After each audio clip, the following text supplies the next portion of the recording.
This year, Christians in Science hosted their Coping with Controversy conference online.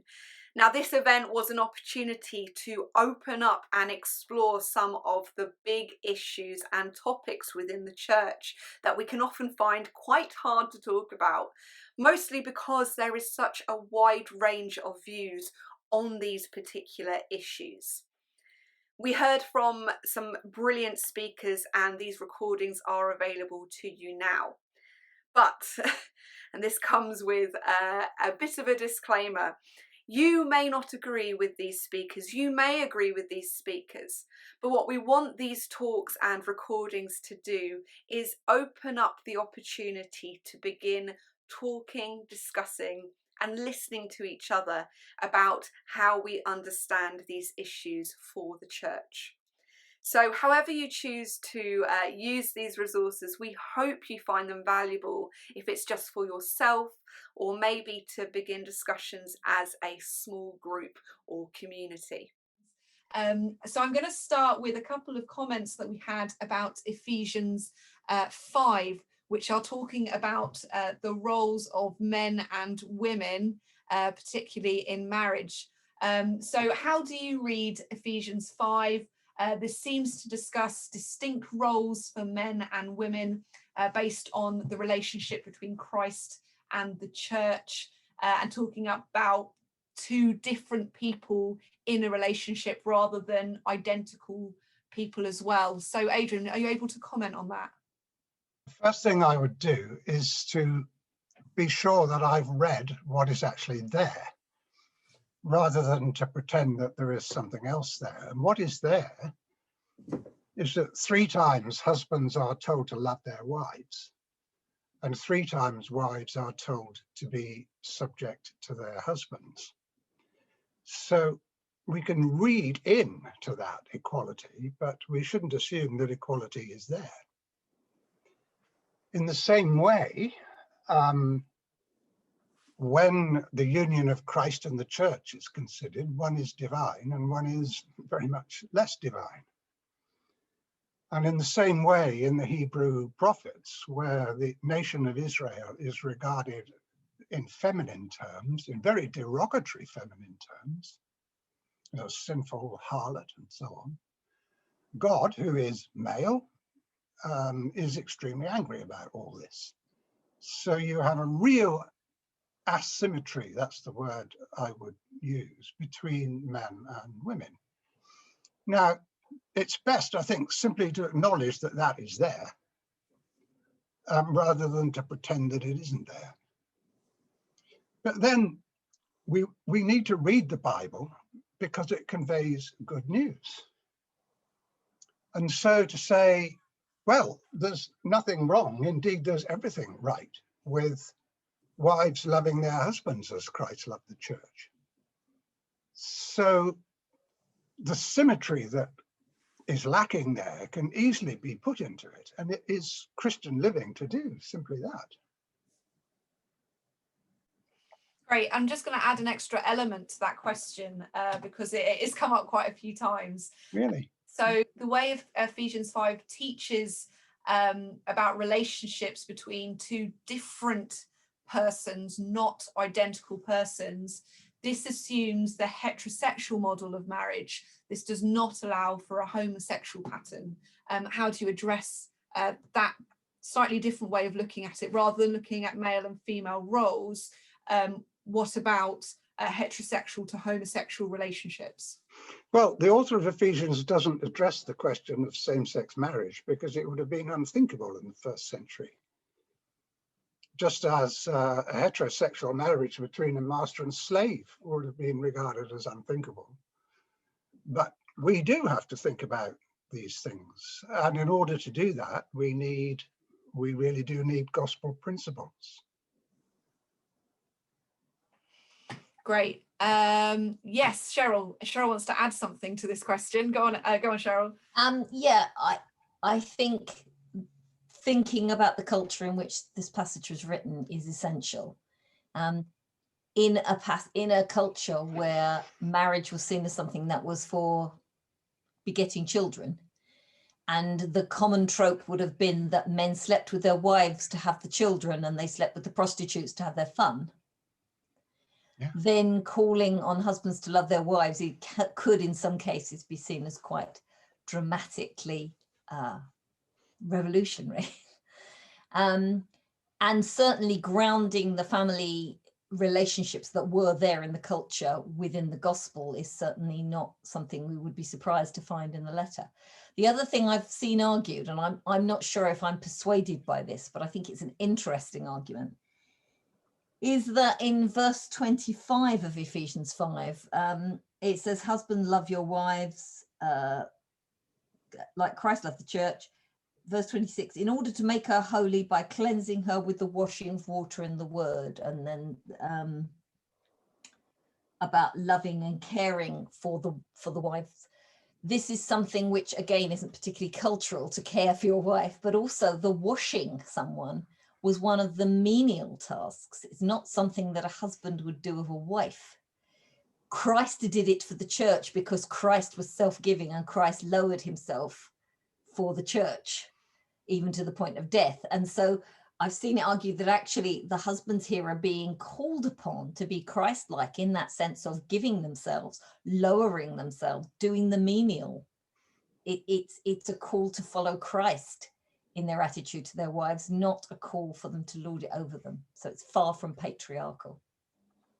However, it's been raised already today that what can be quite difficult is, why can't we just read the Bible as it is and take it how we read it, and then that's just the way it is? Why does the Bible not tell us all this history and all of this context? And for many people, that is how they take the Bible. Again, many people here might see that as that is the way we read and interpret the Bible. So how do we manage those different ways of reading the Bible and the different conclusions we come to? And I'm opening that up to Joanna, Adrian and Cheryl, because it is quite a big question for all of us. I think much is expected of those to whom much is given. And I think if we are literate and we are educated, then we should be bringing to our study of the Bible the same standard of scholarship and engagement we would to our academic subject. So, you know, the wonderful thing about the Bible is that a child can understand it, and a literate person can hear the story and enter it. A person with a learning disability or dementia can be spoken powerfully to through the words of the Bible. But if you're gifted with the ability to think and reflect critically, then you need to commit to do that. So the responsibility is on the reader to respond to God's gift in kind by what I call rising to the occasion, basically. There seems to be a longing for simplicity where there is, in fact, complexity. There's a passion for binaries. You must be one or the other. You must be right or you must be wrong. The truth is this, therefore the truth isn't that. The whole world is a lot more complex than that. And whereas I agree that when we read the Bible, we should look for simple meanings in it, there are some issues which just are not simple, and it's just really not helpful to pretend that they are. And I think the trouble is too, we talk about the Bible as if it's a book, and I'm sorry, it isn't. It's a library. It's a library of history, as I said earlier, biographies, poetry, letters, love songs. You can no more pick it up and read it the same way all the way through than you can read the back of a ketchup bottle the same way as you read a Shakespeare play. It's a library of documents, and it was written over 2,000 years ago, most of it. And if that presents some problems, we'll get over it. That's the way God chose to do it. So it must work. But we have to work with what we're given. We've got the Holy Spirit to help us read this. This is the place where we come to meet with God, and God can speak, as the other said, God can speak very simple things to us through it. But there's a lot in there, and there's, the whole depths of God. So we have learnt to read in order to read it, and maybe we need to learn more, like the history, in order to understand it. When Luther said sola scriptura, he didn't mean you can just pick it up and read it. He meant don't get cluttered up with tradition. He expected people to have to learn the biblical languages to read it properly. So, you know, this is not something that we can all just pick up anyway and understand perfectly. We can get something, we can hear God. Everybody can hear God from anything, but there are some parts where we are going to have to do some work on it. This is God's story told from all sorts of different perspectives, but God has ordained that this should be collected together for us. And we also need to read it all, not just the bits we like. Yeah, and I really like the way you put it, Adrian, about it. Just the more you delve into it, the more complex and complicated it can become. And I guess for those of us that are scientists here today, we can appreciate that. Me being a physicist myself, I love the complexity of sort of quantum mechanics and the universe and how it works. And the more you delve into it, the more incredible and complicated and the more questions I have about it. And that is beautiful in itself. It doesn't make it easy, but it certainly is joyful exploring that, and it can be joyful exploring the Bible in the same way if we can bring that to our reading of the Bible. We've still got plenty of questions coming in. I'm going to direct one to Cheryl, which was I think where we ended our questions for you earlier on today. So it's just leading on from that. So we were talking about a woman who I think was onto her third pregnancy, was told that she would have twins if she continued the pregnancy. But the mental health of the woman was brought into account, and subsequently, I think you said there was an abortion as a result of that decision. So someone has asked, it may have killed the woman, it might have killed the woman by relating to her mental health.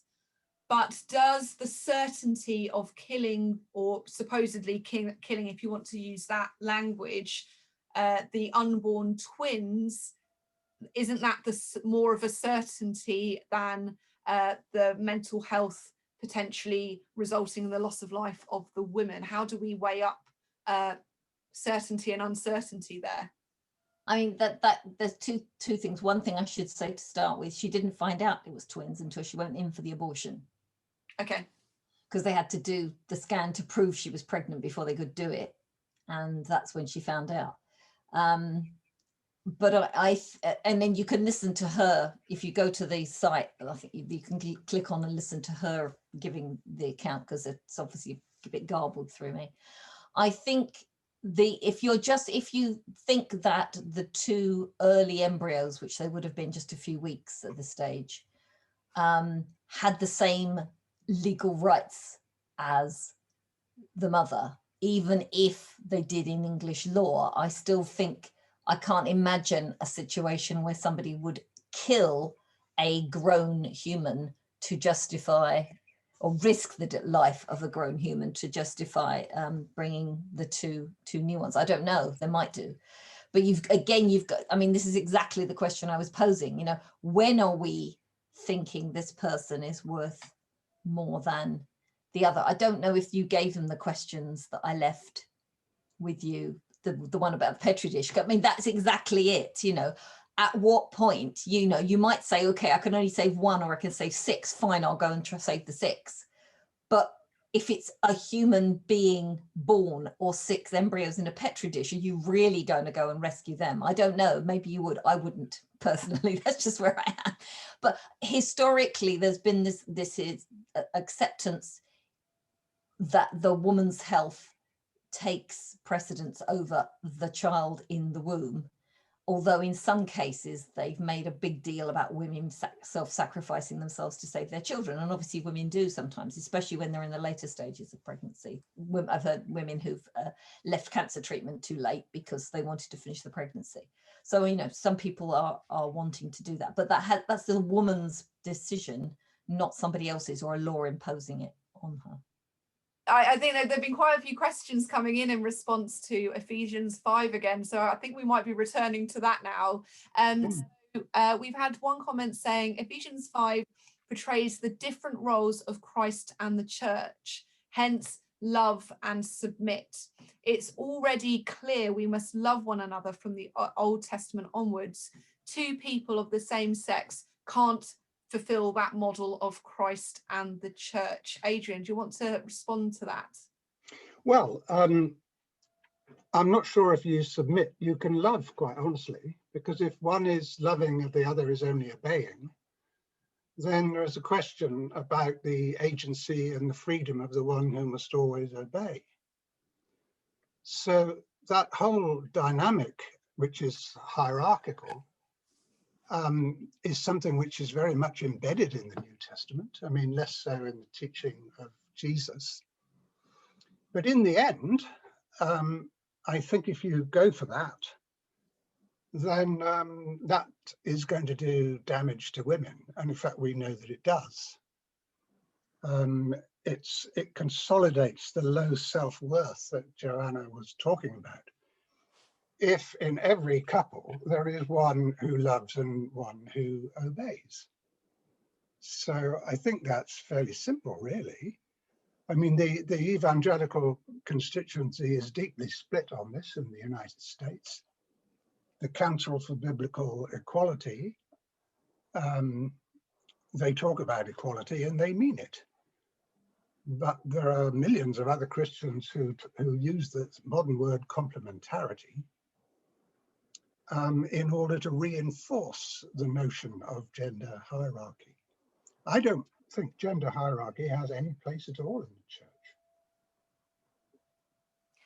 I guess maybe to counteract that question, or maybe put it in a slightly different way, because some of us will be coming to this conference today and our views haven't changed, or maybe they have changed somewhat. But if we do take that stance that has been said there, that two people of same sex can't model Christ in the church, or there are these hierarchy in a heterosexual marriage of a man being head of the family and so on, is there a constructive way to have a conversation or establish that in a community that doesn't create kind of the controversy? Can that exist? I know that's a very big question to unpack, so I don't know if anyone else wants to add to what Adrian's saying, either Cheryl or Joanna. I'm not entirely sure what your question. Can you unpack? I think what I'm saying is there will be many people that still will think, from the way that the Bible is written, that it is very clear that heterosexual couples are the only couples that should be, and that can also link to, but not necessarily directly to, a hierarchy of men and women as well, which we do see even in the States, in the UK, and some places as well as across the world. Is there a constructive way to move forward with that opinion that isn't damaging, as you were saying, Adrian? Well, I think, I mean, going back to the talk we had last night, that respectful listening to one another and acknowledging that we Christians can, in all conscience, come to very different conclusions when they read the texts. But this is not an issue. This is not a central issue of Christian doctrine. It's not to do with the deity of Christ or the salvific value of the cross or anything. This is one of those non-essentials that was spoken of last night. Then I think that's a good starting point. I mean, I thought last night's talk was really good, and we need it now rather than before the discussions. I don't know. Okay, well, I'm going to move on away from that, just to take a slightly different approach, but they're all kind of leaning towards the same sort of thing.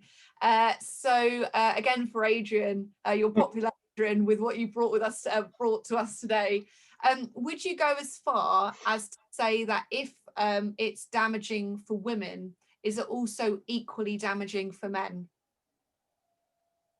Well, is what equally damaging for men? I think we're referring to the various interpretations of Ephesians 5. Oh, Well, yes, I do, really.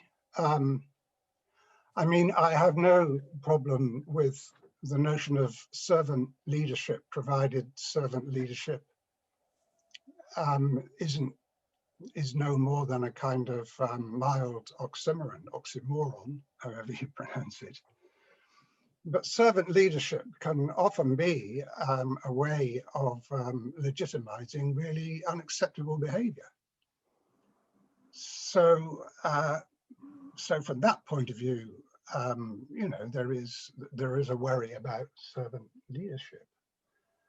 I mean, I've been talking about Ephesians 5 in terms of what it says rather than what it doesn't say, and it talks quite rightly about heterosexual marriage. It doesn't deal with our 21st century question about same-sex marriage, but I do think. I mean, I don't want to dominate my partner and expect her to be submissive to me. I mean, how could I possibly want that? The idea of headship messes up men, and it's unfair to women as well. So. Yeah, and I guess if you look at again, sort of in society, the expectation of men from, I guess, the patriarchy we've talked a little bit about today, is incredibly damaging to men. I mean, I think the recent statistics are, if you the highest cause of death is suicide for men under 50, which is just abhorrent and shocking and not acceptable. And I think partly that is symptomatic of the patriarchy. Can't get the words out. But the patriarchy historically, up to today, and the expectations that society still remains to have on men. Joanna? I just wanted to say two things. One is that I've never read Ephesians 5 as a kind of model for Christian marriage that is kind of eternally applicable in its form. I've read it as basically saying to the readers, if you are in this social structure where marriage is set out this way, highly patriarchal, paterfamilias kind of this is the way our society is, then inhabit it with the eyes of Christ and the kingdom of God. Transform this structure by, instead of exploiting, abusing, taking each other for granted, being informed by what we know of Christ and the gospel. So when so instead of being in a relationship of oppression and submission, start to think about this as self-giving mutual ministry and look to Christ in the church. And then look at every other social structure that you are inhabiting. And there's similar instructions about if you're a slave or if you're a master or whatever it is, and look at that with transformed eyes and transform it. So that's one thing. The other thing I should say is that when I was researching my book on Jesus and the Gospel Women, I looked at the servant leadership kind of instructions that Jesus gives, and I discovered that he never gives them to women. That whenever he talks about being as one who serves, he's talking to male-only groups. And the only conversation he ever has with a woman about servanthood is with Martha, and he tells her to stop doing it. And I think that is really instructive and needs to be looked at very carefully. The person he most often talks to about servant leadership is Peter. And Peter is the first pope. And that tells us something about the nature of power. And there's something about the way that then that narrative is taken and used to oppress people who are already struggling with being at the bottom of the pile, rather than as an injunction to people who are at the top and are in danger of forgetting their role, that we just need to rediscover.